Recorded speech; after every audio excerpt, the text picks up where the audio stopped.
오늘의 성경 말씀은 이사야 40장 1절에서 11절 말씀입니다. 구약 1014면에 있습니다.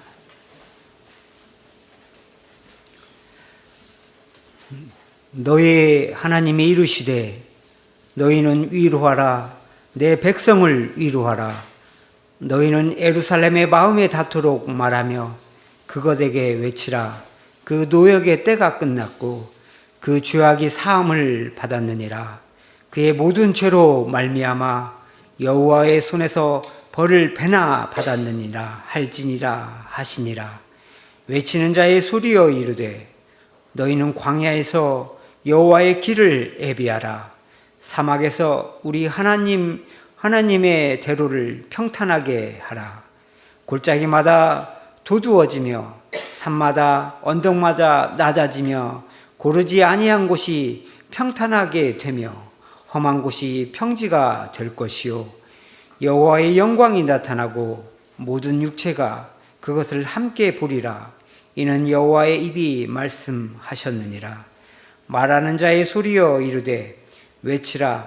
대답하되 내가 무엇이라 외치리이까 하니 이르되 모든 육체는 풀이요 그의 모든 아름다움은 들의 꽃과 같으니 푸른 마르고 꽃이 시듬은 여호와의 기운이 그 위에 불미라. 이 백성은 실로 풀이로다. 푸른 마르고 꽃은 시드나 우리 하나님의 말씀은 영원히 서리라 하라. 아름다운 소식을 시온에 전하는 자여 너는 높은 산에 오르라. 아름다운 소식을 예루살렘에 전하는 자여 너는 힘써 소리를 높이라. 두려워하지 말고 소리를 높여 유다의 성읍들에게 이르기를 너희의 하나님을 보라 하라. 보라, 주 여호와께서 장차 강한 자로 임하실 것이요 친히 그의 팔로 다스리실 것이라. 보라, 상급이 그에게 있고 보응이 그의 앞에 있으며 그는 목자같이 양떼를 먹이시며 어린 양을 그 팔로 모아 품에 안으시며 젖먹이는 암컷들을 온순히 인도하시리로다. 아멘. 이 시간 목사님 나오셔서 내 백성을 위로하라는 제목으로 말씀 전하실 때 많은 은혜 받으시기 바랍니다. 귀한 찬양 감사합니다. 제가 가끔 아이들을 혼낼 때가 있습니다. 혼낼 때의 관건은 얼마나 무섭게 보이는가입니다. 아빠가 아이들을 혼내는데 종이 호랑이처럼 보이면 안 됩니다. 무섭게 보여야 됩니다. 그러다 보면 아이들이 입을 실룩거리고 눈을 깜빡깜빡 하다가 말 그대로 닭똥 같은 눈물을 흘립니다. 그때부터의 걱정은 이걸 어떻게 마무리하는가입니다. 말이 길지 않습니다. 금방 끝나는데 이 말을 끝나고 나서 이 아이들을 어떻게 위로해야 될까, 어떻게 다시 품어야 할까입니다. 하나님이 우리 이스라엘을 심판하실 때도 이와 같습니다. 유다가 하나님께 죄를 지었습니다. 그러니까 하나님의 말씀, 율법에 순종하지 않았습니다. 그리고 하나님 외에 다른 우상을 섬겼습니다. 그래서 하나님은 바벨론을 통해서 유다 백성을 치셨습니다. 유다는 망했고 유다 백성 대부분은 바벨론의 포로로 잡혀갔습니다. 근데 하나님의 심판은 끝이 있고 이후에는 하나님의 위로와 회복이 있습니다. 그리고 본문에서 하나님이 드디어 그 위로를 선포하십니다. 내 백성을 위로하라. 2절에 보시면 그들의 노역의 때가 끝났습니다. 공동번역이나 새번역 성경은 이 노역을 복역 기간으로 번역하였습니다. 그러니까 노역이 끝났다 하는 것은 이제 바벨론에서 나올 때가 되었다. 그러니까 하나님께 죄를 범해서 바벨론으로 끌려왔지만 이제 모두 그 복역 기간을 끝내고 바벨론으로부터 예루살렘으로 돌아올 때가 되었다 하는 의미입니다. 게다가 뒤 말씀 이어서 보면 모든 죄로 말미암아 여호와의 손에서 벌을 배나 받았다 이렇게 말씀하고 있습니다. 그러니까 벌을 충분히 받았습니다. 모든 죄값을 다 치렀습니다. 그러니 이제 내 백성을 위로하라 말씀하시는 것입니다. 그러면 위로가 무엇입니까? 단순히 복역 기간이 끝났으니 유다 백성을 바벨론으로부터 예루살렘으로 돌려보내는 일입니까? 어쩌면 그것은 위로가 아니라 혼란일 수도 있겠습니다. 쇼생크 탈출이라는 영화가 있습니다. 주인공이 앤디인데요. 앤디는 그러니까 자기 아내와 또 아내와 불륜을 저질렀던 이 프로 골퍼를 살해했다는 이 누명을 쓰고 종신형을 받습니다. 그리고 쇼생크 교도소에 갇히게 됩니다. 근데 앤디가 이 총망받던 유능한 이 은행가였던 까닭에 이 교도소 안에서도 교도관들의 연말 정산들을 비롯해서 많은 일들을 대신해 줍니다. 무엇보다 교도소장의 돈 세탁 일을 다 맡아서 진행합니다. 그러다 보니까 그 안에서 죄수들이 누리지 못하는 자유를 누리게 됩니다. 그러니까 감옥, 교도소 안에서는 사실 자유가 없는데 그 안에서 간수들과 또 교도소장의 일을 도와주면서 이 자유를 누리는 거죠. 그렇다고 해서 앤디가 언제까지 감옥에 갇혀 있지 않습니다. 조금씩 벽을 파서 끝내 탈옥합니다. 이제 그런 이야기가 쇼생크 탈출인데 그 쇼생크 탈출에서 다만 앤디의 탈옥에 관해서만 이야기하지 않습니다. 앤디가 탈옥하기 전에 브룩스라고 하는 사람이 가석방 이 선고를 받았습니다. 근데 그 사람이 어떻게 하는가 하면 가석방이 두려워서 다른 사람을 잡고 인질극을 벌이기까지 합니다. 그러니까 이제 가석방이 되면 사회에 나가야 되는데 사회에 나간다는 게 너무 두려운 거예요. 그래서 다른 사람을 인질로 잡고 내가 이런 죄를 짓고 있으니 내가 이런 죄를 지었으니 나를 가석방 시키지 말고 이 안에 계속 가두어 두어라 라고 시위하는 식이죠. 결국 앤디의 설득으로 인질극을 다 끝내고 그냥 잘 마치고 가석방 되긴 했지만 그래서 그 사람이 사회에 나갔지만 사회에 적응하지 못하고 결국 자살하고 맙니다. 그리고 그 소식을 듣고 그 앤디와 그 옆에 가깝게 지내고 있던 레드가 이렇게 이야기합니다.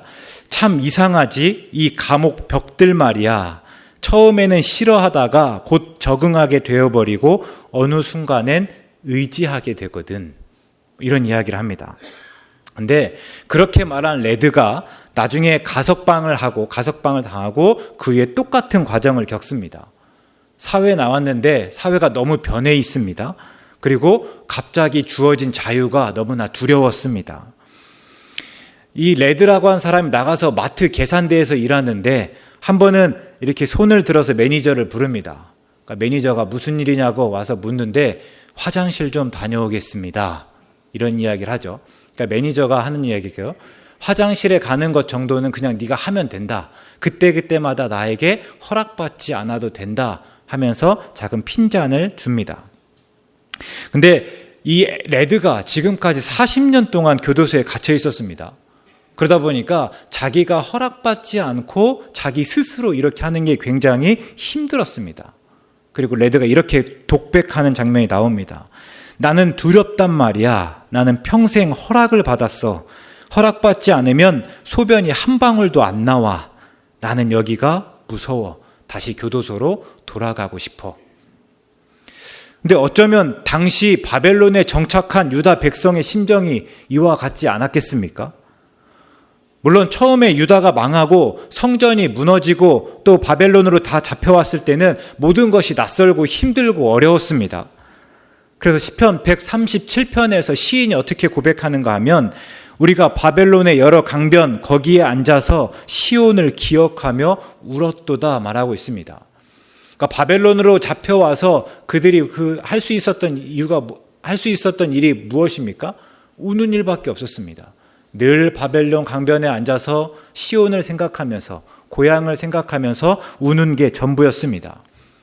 그런데 그 이후로 50년이 지나면서 이제 상황이 조금 달라졌습니다. 포로로 잡혀왔던 사람들은 예레미야의 충고대로 그곳에서 터를 잡고 집을 짓고 살았습니다. 그리고 앞에서 그 교도소의 담에 적응하고 이제는 의지하게 되었던 것처럼 그들도 그 안에서 바벨론의 포로로 적응해 나가고 또 바벨론으로부터 주어지는 것을 의지하게 되었습니다. 근데 이제 다시 돌아가라고요? 그게 과연 위로입니까? 만약 그게 위로가 아니라면 도대체 무엇이 위로입니까? 이후의 내용입니다. 3절에서 외치는 자가 외칩니다. 여호와 길을 예비하라. 광야와 사막에서 하나님의 대로를 평탄하게 하라. 이렇게 말씀합니다. 제가 가능하면 군대 얘기를 안 해야 되는데 본문을 이해하기 위해서 부득불 잠깐 말씀드리겠습니다. 제가 GOP라고 하는 최전방에 있을 때입니다. 그러니까 우리나라가 휴전선이 있잖아요. 휴전선으로부터 북으로 2km, 남으로 2km, 그러니까 소위 4km, 휴전선을 중심으로 한 4km가 비무장 지대입니다. 그리고 비무장 지대 앞에 철책이 있는데 그 철책을 지키는 이 역할이 이 GOP입니다. 그 처소를 말하는데, 근데 그 안은 이제 말 그대로 최전방이다 보니까 그 안은 항상 전시 상황입니다. 그러니까 완전 복장이라고 하나요? 이 모든 복장을 다 갖추고 항상 생활해야 되고 또 근무에 나갈 때는 실탄이 주어집니다. 그러니까 근데 그곳에서 저희 중대에 불이 났습니다. 그 불이 나고 다행히 사람은 아무도 다치지 않았지만 그 안에 있는 총이며 무전기며 모든 군사물품이 다 불에 탔습니다. 그러니까 앞에서 말씀드린 대로 항상 전시 상황인 곳입니다. 전시 상황처럼 여기고 모든 것을 준비하는 곳인데 그 안에 불이 났으니 얼마나 큰 일이었겠습니까? 그게 이슈가 되어서 이제 군단장이 온다고 했습니다. 군단장이라고 하면 중장인데요. 소위 별이 3개입니다. 잘 이렇게 감이 안 오시겠지만 굉장히 높은 분입니다.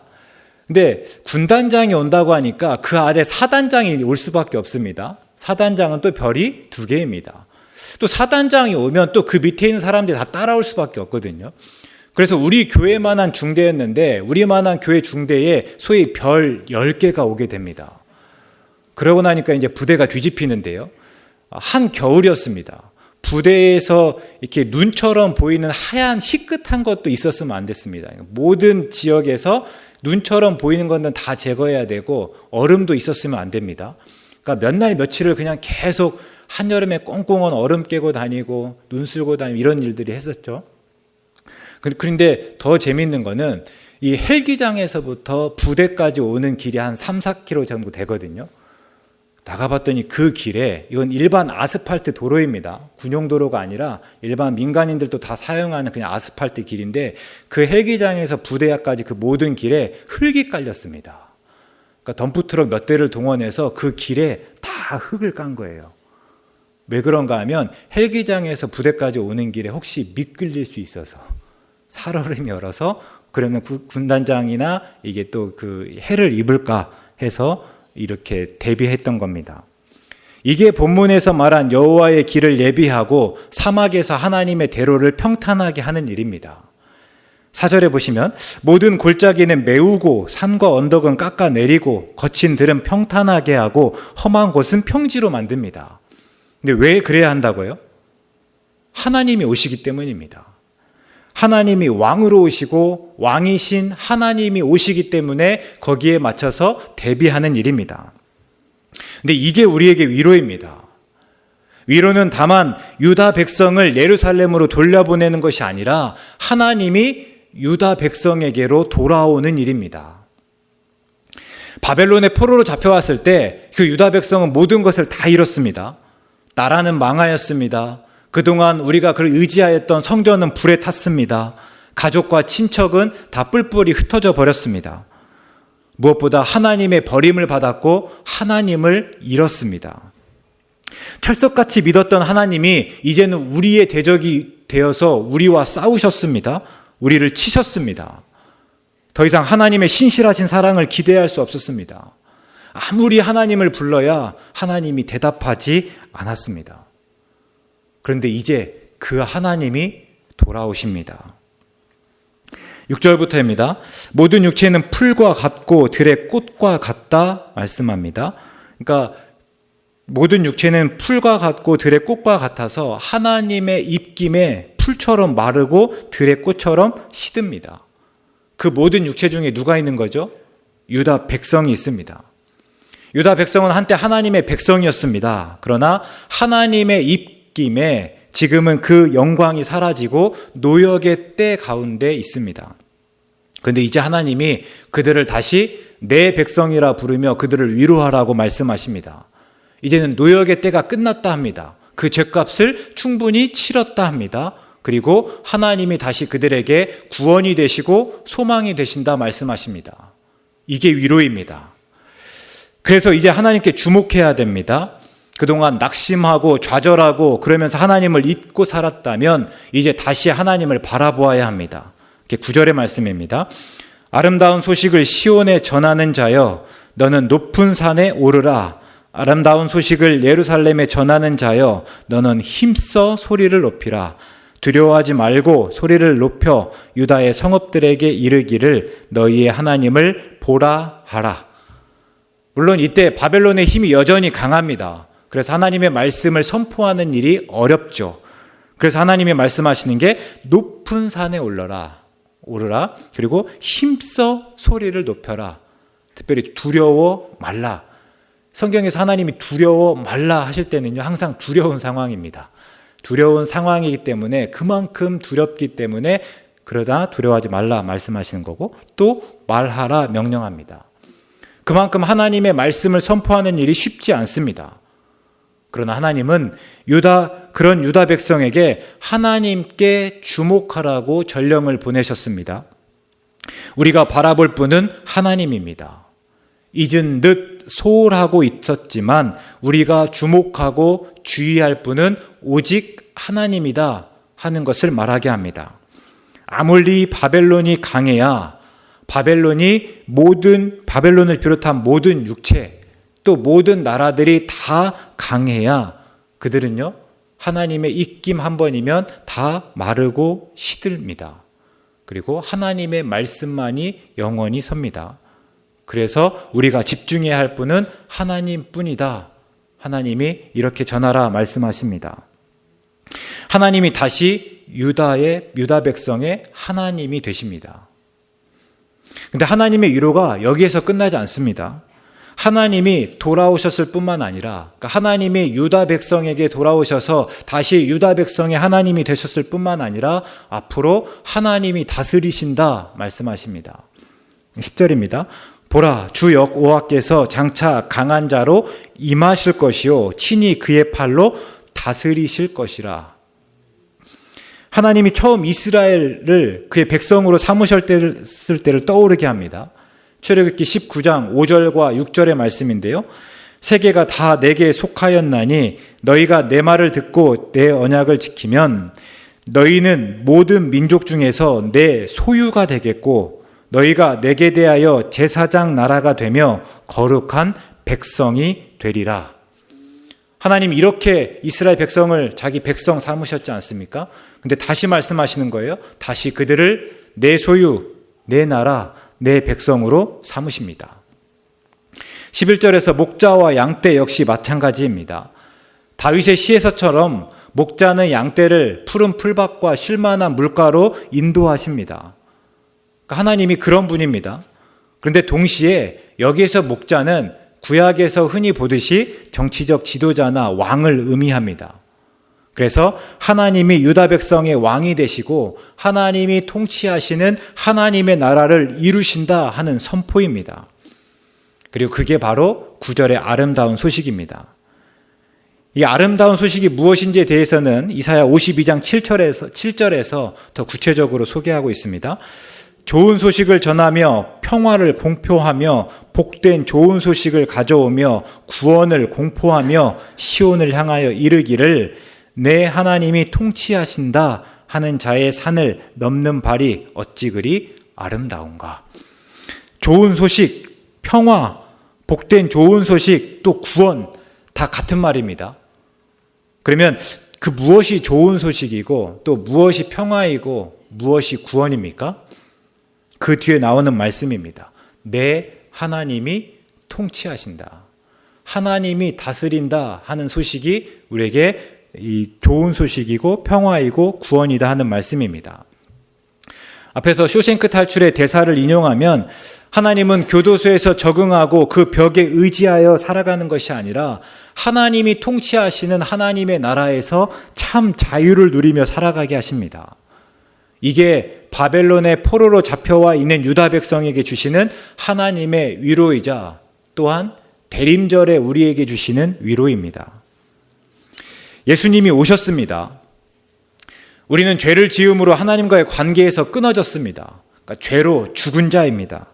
그런데 예수님이 오심으로, 예수님이 우리 죄를 대신하여 십자가에 달려 죽으심으로 그 죄의 문제를 다 해결해 주셨습니다. 하나님과 우리 사이를 죄가 가로막고 있었거든요. 예수님이 오심으로 이 가로막고 있는 죄의 문제를 다 해결해 주셨습니다. 이제 우리가 하나님께 나아갈 수 있게 되었습니다. 게다가 예수님의 오심은 또 무엇인가 하면 임마누엘, 하나님이 우리와 함께 하신다는 사실을 똑똑히 보여주셨습니다. 하나님이 우리를 잊으시지 않았다. 하나님이 우리를 버리시지 않았다. 오히려 하나님이 우리를 사랑하신다. 하나님이 우리를 사랑하셔서 유일하신 아들까지 내어주신다 하는 사실을 분명히 일러주셨죠. 근데 오늘날 예수님이 이 죄의 문제를 해결해 주신지 모른 채 살아가는 또 많은 사람들이 있습니다. 다 어떻습니까? 이 죄에게 종노릇하면서 살아갑니다. 하나님의 사랑을 깨닫지 못하고 그 사랑을 경험하지 못합니다. 저는 나름 이게 오늘 우리가 겪는 외로움의 시작이라고 생각합니다. 오늘날 우리 시대를 뭐라고 말하는가 하면 외로움이 병이 되는 시대다 말하고 있습니다. 외로움에서 시작돼서 이 외로움이 우리의 몸과 마음의 병이 되는 시대다 하고 있죠. 한 조사에 따르면 전 세계 5만 5천 명 정도를 표본으로 삼아서 조사하였습니다. 그런데 이 연령을 막론하고 그 중에서 3명에 1명은 외로움을 겪는다는 결과가 나왔습니다. 그만큼 많은 사람들이 외로워한다는 거죠. 실제로 영국에서는 이 외로움에 드는 경제적인 비용이 너무나 큽니다. 그래서 그 정도로 한번 산출해 보니까 얼마 정도 되는가 하면 1년에 4조 원이 넘는다 합니다. 그러니까 외로움 때문에 들어가는 비용들, 그러니까 외로움을 겪는 사람들이 이직이 더 잦기도 하고 또 삶에서 여러 가지 크고 작은 어려움을 당하기도 하고 아프기도 하고 그러면서 사회적 비용이 한 4조가 넘게 든다. 그래서 영국에서 어떻게 했는가 하면요, 고독부를 신설했습니다. 그러니까 뭐냐면 고독을 감당하는 어떤 부서를 설립하게 되고 그 고독부 장관을 임명하기까지 이르렀습니다. 그런데 우리는 예수님이 오심으로 하나님의 사랑을 알게 되었습니다. 하나뿐인 아들을 내어주심으로 하나님이 우리를 얼마나 사랑하시는지를 알게 되었고 그 하나뿐인 아들이 십자가에 달려 죽으시는 모습을 보면서 그 하나님의 사랑을 확증할 수 있게 되었습니다. 하나님이 우리를 얼마나 사랑하시는가, 내 머리털 하나까지 세신바 되었다고 고백할 수 있게 되었습니다. 그리고 그 하나님이 오늘 우리와 함께 하십니다. 오늘 우리와 함께 하시면서 내 이름 아시고 내 모든 생각을 다 아십니다. 우리의 처지와 형편을 다 아십니다. 그러니 우리는 그 하나님께 이제는 아뢰 수 있습니다. 하나님께 구할 수 있습니다. 이게 오늘 우리에게 주시는 위로입니다. 예수님의 오심을 통해서 우리를 위로하십니다. 하나님의 관계 안에서 충만함을 누리게 하시는 거죠. 또 예수님의 오심으로 하나님의 나라가 시작되었습니다.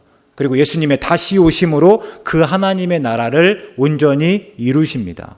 그게 본문에서 좋은 소식이고 평화이고 구원이었습니다.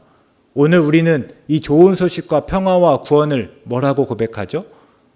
복음이라고 합니다. 우리가 지난주 말씀 한번 떠올려 보겠습니다. 마가복음 13장의 말씀이었는데 이 마가복음의 시작이 무엇입니까? 마가복음 1장 1절인데요. 하나님의 아들 예수 그리스도의 복음의 시작이다 말하고 있습니다. 그러니까 마가복음을 쓴 의도와 목적이 무엇입니까? 마가복음을 왜 썼습니까? 이 복음을 알려주기 위해서입니다. 그래서 복음의 시작부터 복음의 끝까지를 말하는 책이 마가복음입니다. 그럼 복음의 시작이 무엇인가? 마가복음 1장 14절과 15절의 말씀인데요. 요한이 잡힌 후 예수께서 갈릴리에 오셔서 하나님의 복음을 전파하여 이르시되 때가 찼고 하나님의 나라가 가까이 왔으니 회개하고 복음을 믿으라 하시더라. 아멘. 예수께서 갈릴리에 오셔서 하나님의 복음을 전파합니다. 근데 그 복음이 뭐라는 거죠? 하나님의 나라입니다. 하나님의 나라가 가까이 왔다. 예수님이 이렇게 선포하시고 그 이후로 그 사역을 통해서 그 복음을 더욱 구체적으로 드러내십니다. 병을 고치시고 귀신을 쫓아내심으로 하나님의 통치가 이루어지고 하나님의 나라가 시작되었습니다. 근데 그 나라가 아직 온전하게 이루어지진 않았습니다.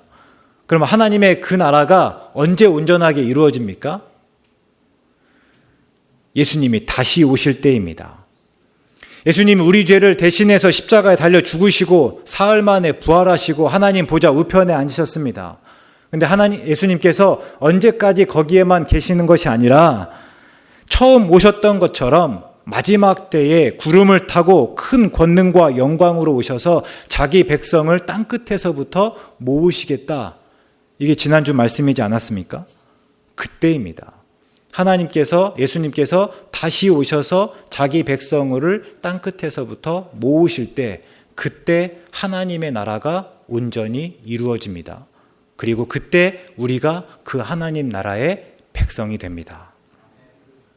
하나님의 나라가 가까이 왔다는 예수님의 선포가 복음의 시작이었다면, 예수님이 다시 오심으로 하나님의 나라가 온전히 이루어진다. 이게 복음의 끝입니다. 그리고 이 복음이 오늘 우리에게 위로입니다. 오늘날 세상에 소망 없이 살아간 사람들이 얼마나 많이 있습니까? 그분들에게는 이 한평생이 전부입니다. 하나님의 나라를 알지 못하고 공중 권세 잡은 자가 지배하는 이 세상이 전부입니다.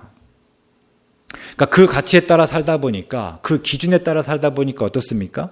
어떻게든지 더 높은 곳에 오르고 더 많은 것을 가지려고 혈안이 되어 있습니다. 서로 싸우기도 하고 서로 미워하는 일이 비일비재하죠. 삶의 참 의미와 목적을 깨닫지 못합니다. 그저 다람쥐 쳇바퀴 같은 삶을 살고 있습니다. 바쁘지만 내가 왜 바쁜지를 모릅니다. 그냥 그 속에서 조금 더 많이 가지고 내가 하고 싶은 일을 더 많이 할 수 있다면 그것이 최대의 만족임과 동시에 최고의 성공이라고 여기고 있습니다. 짧은 생이니까 내가 내 삶의 주인공을 대해서 나를 위해 살아야겠다 생각합니다. 근데 죄의 문제가 해결되지 않고 그 삭신 죽음이 있는 한 이런 모든 노력들은요, 결국 허무할 뿐입니다. 돈을 더 많이 벌고 더 큰 집에 살고 더 좋은 자동차를 타면 좋을 줄 알았는데, 행복할 수 있을 거라 생각했는데 금방 그 상황에 익숙해져 버립니다. 그러면서 더 큰 자극, 더 큰 욕망에 사로잡히기도 하죠. 그래서 그렇게 해서는 절대 우리가 행복할 수 없습니다. 그리고 그게 전도자의 고백입니다. 전도서 2장 10절과 11절입니다. 무엇이든지 내 눈이 원하는 것을 내가 금하지 아니하며 무엇이든지 내 마음이 즐거워하는 것을 내가 막지 아니하였으니 이는 나의 모든 수고를 내 마음이 기뻐하였음이라. 이것이 나의 모든 수고로 말미암아 얻은 몫이로다 합니다. 세상의 가치라고 하는 것들을 추구하며 살았습니다. 내 눈이 원하는 것을 금하지 않고 내 마음이 즐거워하는 것을 막지 않았습니다. 내가 하고 싶은 것들을 하며 내가 이루고자 하는 것들을 다 이루어 갔습니다. 내 모든 수고로 내가 기뻐하는가 싶었는데 그 후에 내가 생각해 본즉 내 손으로 한 모든 일과 내가 수고한 모든 것이 다 헛되어 바람을 잡는 것이며 해 아래에서 무익한 것이로다 고백하고 있습니다. 내가 더 많은 것들을 가지면, 내가 하고 싶은 것들을 하면서 살면 그것이 행복인 줄 알았는데, 그러면 될 줄 알았는데 나중에 가만히 따져보니까요, 다 허무한 것들 뿐이더라 하는 이야기입니다. 그러나 우리는 그 속에서 예수님이 오심으로 시작된 그 하나님의 나라를 삽니다. 이게 얼마나 우리에게 위로인지를 모르겠습니다. 나를 위해 살지 않습니다. 나만을 위해 사는 것이 아니라 내가 하나님을 위해 살아가고 동시에 다른 사람을 위해서 살아갑니다. 이게 우리의 삶을 얼마나 풍성하게 하는지 모릅니다. 그리고 단순히 무엇을 많이 가져야 행복하다 생각하지 않습니다. 오히려 주신 것으로 감사할 수 있는 마음을 가집니다. 그리고 비록 하나님의 나라가 온전히 이루어지지 않았고, 그래서 세상 속에서 하나님의 나라가 산다는 것이 힘들고 어렵지만 우리는 최소한 무엇이 참이고 어떻게 사는 것이 옳은 것인지, 그리고 참 기쁨과 평안이 어떻게 주어지는지, 누구로부터 주어지는지를 분명히 알고 있습니다. 그래서 우리가 하박국처럼 고백될 수 있죠. 비록 무화과 나무가 무성하지 못하며 포도나무에 열매가 없으며 우리의 양이 없으며 외양간에 소가 없을지라도 여호와로 말미암아 즐거워하고 구원의 하나님으로 말미암아 기뻐할 수 있습니다. 우리가 가진 것 많이 가져야만 행복한 것이 아니라 비록 가지지 못했지만 우리가 기뻐할 수 있는 까닭이 있습니다. 여호와로 말미암아 즐거워하고 구원의 하나님으로 말미암아 기뻐할 수 있죠. 바울과도 같습니다. 어떤 형편에서든지 자족하기를 배워 비천에 처할 줄도 알고 풍부에 처할 줄도 압니다. 그러니까 어떤 상황에서 내가 많이 주어졌기 때문에 다행이라고 여기는 것이 아니라 그것들이 많이 주어졌든 그렇지 않은 모든 것을 우리가 어떻게 고백하죠? 하나님의 은혜라고 고백합니다. 그 모든 것을 하나님의 은혜로 고백할 수 있다 보니 우리 입술에서요, 감사가 나옵니다. 이게 오늘 우리에게 위로라 하는 거죠. 무엇보다 예수님이 다시 오실 때 하나님이 정의와 공의에 따라 통치하시는 하나님의 나라가 온전히 이루어진다는 것을 압니다. 오늘을 살아가면서 그 나라를 기대하고 소망하며 살아가는 것입니다. 오늘을 살아가면서 이 세상을 보면서 그냥 한숨 쉬고 탄식하며 끝나버리는 것이 아니라 그 세상을 살아가지만 하나님의 나라가 온전히 임해서 하나님의 정의와 공의대로 통치될 그날을 기대하고 소망하며 살아가는 거죠. 이 세상을 살아가면서 내 안에 기대가 있다, 소망이 있다. 이것만큼 큰 위로가 어디 있겠습니까? 오늘을 살면서 내일을 기대하고 소망하는 우리의 삶이 곧 예수님의 다시 오심으로 주어지는 위로다 하는 거죠. 오늘 대림절 둘째 주일입니다. 예수님의 오심과 다시 오심을 기다리는 절기입니다. 혹 우리 죄의 문제로 고민하며 죽음을 두려워하시고 또 아무 소망 없이 살아가고 있습니까? 예수님의 오심으로 이 죄의 문제를 다 해결해 주셨습니다. 영생의 소망을 따라 살아가게 하셨습니다. 무엇보다 하나님이 우리를 얼마나 사랑하시는지를 보여주셨고 그 하나님이 오늘 우리와 함께 하신다는 것을 말씀하셨습니다. 우리를 그와 같이 혼자 두는 것이 아니라 오늘 또 나와 함께 하신다 말씀하셨습니다. 혹 외롭고 또 지칠 때마다 나와 함께 하신 하나님을 떠올리실 수 있기 바랍니다. 오늘 또 우리를 위로하라고 말씀하시는 그 하나님입니다. 또 예수님의 다시 오심으로 온전한 나라가 이루어집니다. 세상 속에서 하나님의 나라를 따라 살아가는 것이 쉽지 않습니다. 그러나 그 나라를 살아가면서 맛보는 기쁨이 있습니다. 하나님 나라를 맛보며 살아가는 기쁨이 온전히 임할 그 하나님의 나라를 또 기대하고 소망하게 합니다. 그래서 예수님의 오심과 다시 오심이 우리에게 복음입니다. 그리고 그 복음을 믿을 때에 하나님의 위로를 얻을 수 있습니다. 대림절을 지나면서 하나님의 예수님의 오심 그리고 예수님의 다시 오심을 기대하고 기다릴 수 있기 바랍니다. 그리고 그 속에서 기뻐하실 수 있기 바랍니다. 예수님의 오심은 다시 오심은 우리에게 큰 기쁨과 즐거움입니다. 이렇게 기도하겠습니다. 사랑의 하나님, 대림절을 보내며 우리의 모습을 돌아볼 때 우리의 믿음이 얼마나 막연했는지를 깨닫습니다. 믿음 따로 삶 따로 살았고 하나님의 나라와 구원과 아무 상관없이 살았습니다. 대림절을 보내며 예수님을 믿는 우리의 모습이 어때야 하고 복음에 합당한 삶이 무엇이고 구원받은 자로서 무엇을 말해야 하는지를 묵상하며 예수님의 오심과 다시 오심을 기다리기로 이 시간 작정합니다. 우리를 도우셔서 대림절을 시작으로 더욱 분명하고 구체적인 믿음으로 살아가게 하시옵소서. 예수님의 오심과 다시 오심이 우리에게 진정한 기대와 소망이 되게 하시고 기쁨과 즐거움이 되도록 하나님 인도하여 주시옵소서. 아멘. 예수님의 이름으로 기도드립니다. 아멘.